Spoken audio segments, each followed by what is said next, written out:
Welcome to Emirates Premium Economy. With the bigger and better seats and an enhanced food and drinks offering compared with economy, it can be very tempting to upgrade your flight. But given there's often a very high cost of premium economy with Emirates, is it all worth it? And how does it stack up with competitors? Today I'm flying on Emirates' new A350 Premium Economy from Dubai to Edinburgh to find out. Let's get going. Really looking forward to this one today. I'm just about to head off to the airport now. I flew into Dubai on an economy flight with Emirates and I found the service really good, but I did struggle a bit with the cramped seat, especially on the 777-200. So I'm really looking forward to see how things have stepped up in premium economy, especially given that we're on one of the brand new A350s. It's also not that long since I flew in their business class, so I am also quite keen to see how far off business class is the premium economy. A very short ride over to the airport today. Emirates primarily operate out of Terminal 3 of Dubai Airport, which is where today's flight was departing from. As I mentioned in the intro, this is a new version of premium economy that I'm trying out, as Emirates have only just launched their A350s earlier this year, and premium economy itself is relatively new to Emirates as well, launching just in 2022. And there are still a lot of routes where Emirates don't operate premium economy at all, although that is slowly increasing. And this is a real differentiator between Emirates and their local competition such as Qatar or Etihad, neither of whom operate a premium economy cabin. And it's an interesting choice by those other airlines because you do tend to find that premium economy is the most profitable cabin per square foot on an airplane for most airlines that operate it, as they tend to be able to charge quite a bit more than they do in economy for a relatively low increase in the seat size. I will talk a bit more about the price of my ticket later on, but prices for Emirates Premium Economy can get a little bit crazy because there's very few seats in this cabin, and because it's seen as an affordable upgrade to economy or a discount from booking business class, there's often huge demand and prices can end up skyrocketing and not be far off business class in some cases. For my flight today, I already had my boarding pass from a previous flight and I wasn't checking any luggage, but I did note there was a separate check-in area for premium economy, although it didn't seem that much quieter than the economy check-in areas. Immigration and security were really quick today, so I then went to go and find a lounge. As my flight was departing from the A gates, I made my way over to the Plaza Premium Lounge. No lounge access is granted for Emirates Premium Economy passengers, so I was relying on my Amex Platinum card to get in here. And it was a nice place to hang out, lots of private spaces around to sit in. There was coffee, soft drinks and a small buffet available, and a small selection of included alcohol. Anything that seemed a bit fancier or a bit more substantial was an additional charge here though.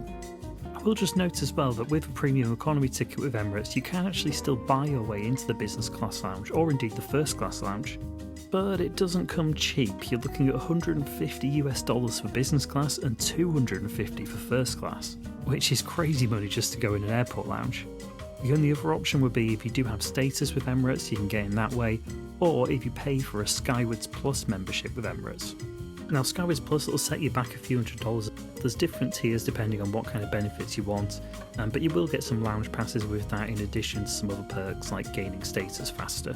Generally speaking though, unless you're travelling extensively with Emirates, it's probably not worth looking at.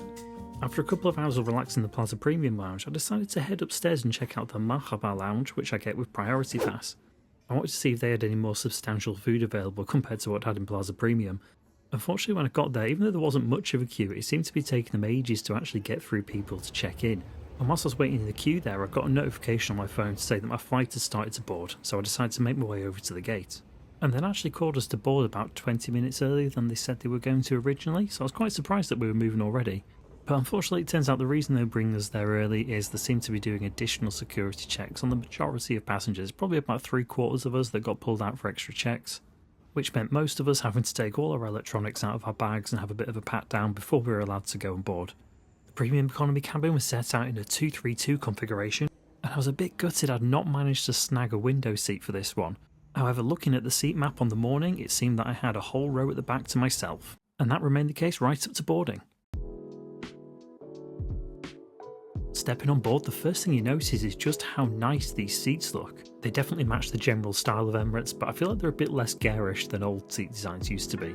Waiting for me on the seat was some bedding. There's a nice blanket, similar to what you get in economy, but they do provide a decent one in economy. The pillow is a little bit bigger and better than what you get in economy though, but a bit of a plasticky pillowcase. And taking my seat, I was really impressed with the amount of space that I had here. It really does feel a huge amount more spacious than back in economy. Taking a look around the seat, there's an in-seat pocket which is a good size and has a bottle of water in it. Underneath the in-flight entertainment screen there's another small storage cubby along with multiple charging ports including USB-C. Down by your feet there's a footrest that can fold down. And over to the left of this, there's another storage cubby which has the earphones. Just the same earphones you get in economy. They're not the best ones, so I decided to stay with my personal earphones for this one. And there's another small storage space within the armrest. Above this you've got a small drinks table, and the proper tray table folds out from the armrest like this. You can have it in a smaller version and then it folds out into the bigger full tray table. Often these fold out ones can be a bit wobbly, not too stable, but this one was actually really sturdy. The seat's headrest is really comfortable and fully adjustable, and the seat also had some really good reclining options. One button would release the leg rest and then the other button would recline the seat. And they do recline pretty far. Very good for relaxing, but keep in mind how much space that takes up when the person in front of you reclines back. And all the seats had individual air vents and reading lights. And then rounding off the seat tour there was also a small coat hook. Whilst waiting for the remaining passengers to board, I had a quick look at the in-flight entertainment screen. These monitors were so much better than what I had on my outbound economy flight. Emirates has the best in-flight entertainment in the world, so I was really looking forward to watching a few films on this one. Probably one of the most responsive touchscreens I've ever had on a flight as well. Another great feature of the in-flight entertainment screens are the cameras.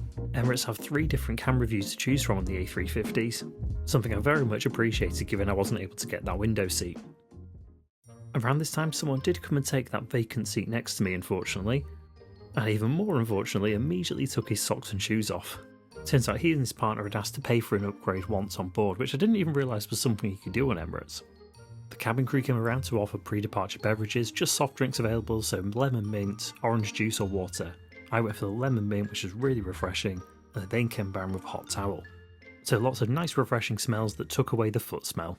Menus were also handed out, and it was looking like a pretty good offering for lunch plus an afternoon tea shortly before landing. And pretty soon the safety demonstration started to play in both Arabic and English before we started to push back for an early departure. And as we start to make our way on this one, let me just talk a bit about the cost of the flights and about the cost of premium economy in general. I overheard that the passengers next to me were being charged 5,040 dirham for 2 people to get upgraded to premium economy from economy. That works out about £500 each. But how much did I pay? Well, I booked it as a return trip with economy on the outbound and premium on the return. And that premium leg cost me £699.80, which was around £350 more than the economy cost was going to be. And whilst that does effectively double the cost, for a 7.5 hour flight, a £350 premium doesn't feel that much to pay for the amount of extra space and the onboard service you get. Or at least that was my first impression anyway. It is worth calling out though that often Emirates Premium Economy gets charged for outrageous amounts of money, sometimes not that far off what you'd expect to pay for business class on other airlines. So let's get comfortable, see what the onboard service is like, and find out if it actually is worth the money. Once we're up in the air I did immediately kick my shoes off, kept my socks on though, but I did kick off those shoes and got that seat reclined. One of the reasons I'd opted for a seat at the back of the cabin was knowing that I could recline immediately without bothering anyone else. Because premium economy seats do recline so far, you do tend to find that people can get really annoyed if you recline your seat early on. And often when I've done overnight premium economy flights before, you have people waking you up constantly in the middle of the night because they can't get out of their seat. The crew were very rapid with coming around to take drinks orders, and I opted for a gin and tonic. The spirits menu is exactly the same as what you get in economy, but they did serve it with a little bag of nuts, and it's served in a glass rather than a plastic cup. I made a quick pit stop to the loo, which was just for premium economy passengers. Often in premium economy you have to share with the economy cabin, but not the case here. And we did actually have a few premium amenities in there. There was some aftershave, there was a drawer that had things like dental kits and hand cream, which at least partially makes up for the fact that there was no amenity kits handed out on this flight. Although I do believe that Emirates provides amenity kits on overnight flights. The bathroom also had a nice decorative touch of this orchid, and some nice decoration on the walls as well. There were also proper towels to dry your hands with, not just the paper towels, and the best feature that any airplane bathroom can have, a foot pedal for the bin. Back at the seat and all this filming had drained my phone battery a bit, so I decided to get that plugged in with the USB-C port. This delivered some really fast charging, and I also decided to get connected to the Wi-Fi. Free messaging is available for all passengers who are Skywards members, but standard Wi-Fi was a charge. Worked out around £12 for the whole flight, and it wasn't particularly fast. And within about 40 minutes of takeoff, the lunch service started. Like in economy, this is all served on one tray, but you do get proper plates and some very nice looking food. Emirates is quite rare in that they do actually provide metal cutlery in economy, but they do give more substantial sized, or I should just say normal sized cutlery in premium economy. So how actually was the food? Well, the starter wasn't really my kind of thing, so to be honest I had a bite of that and just didn't have any more, but the main course was really great. Chicken was juicy and tender, the dessert that accompanied it was absolutely delicious, and I also washed it down with a nice sparkling wine. And the wine is the main area that the drinks menu differentiates from economy. There were also cheese and biscuits, and this is the same as I was served in economy, although they did provide slightly nicer butter for us. After the meal was cleared, there was a tea and coffee service. I went for a coffee with some Baileys, and they also gave me a few bits of chocolate. And after that, all that was left to do was to sit back, relax, watch my TV shows and movies, and enjoy a few drinks whilst we waited for the afternoon tea service later. A quick word on the crew: they were really friendly, really attentive, and I was really impressed by how quickly they delivered the food and drink service. Even after the meal was over, they were still coming through the cabin fairly regularly, coming around with juices, offering other drinks if people wanted them. Definitely a better level of service than I've had with other airlines like BA in the past, and probably a step above the level of service I would have expected in premium economy. Around 2 hours before our arrival into Edinburgh, we got our afternoon tea service. The food was good, the sandwiches were fairly basic, unpretentious, nothing fancy for an afternoon tea, but it was all just good, tasty food. And I enjoyed every single sandwich and the scone. The scone itself wasn't the best quality, but I of course covered it with jam and the clotted cream, but of course went for the clotted cream first, and I happily ate every single thing on the tray. And this afternoon tea service was another big differentiator from economy. For that second meal service or snack that we received when I was on the economy flight, all we got was a little tub of ice cream. That afternoon tea in comparison was a hell of a lot more substantial and tasty. And overall, it was an incredibly pleasant and enjoyable flight. I thought the seat offered really great comfort and space, especially when reclined. The service and food were definitely a big step up from what I've experienced in economy, and better than what I've experienced in premium economy on other airlines. I definitely think that for the cash cost that I paid, I would do that any time over economy. But as I mentioned before, sometimes that price can go a little bit crazy, so on some routes it might not always be worth the money. I'd be really interested to hear what you think on this. Is it worth paying for the premium economy on Emirates? How do you think it compares to what other airlines are offering in premium economy? Or are you more interested in doing business class?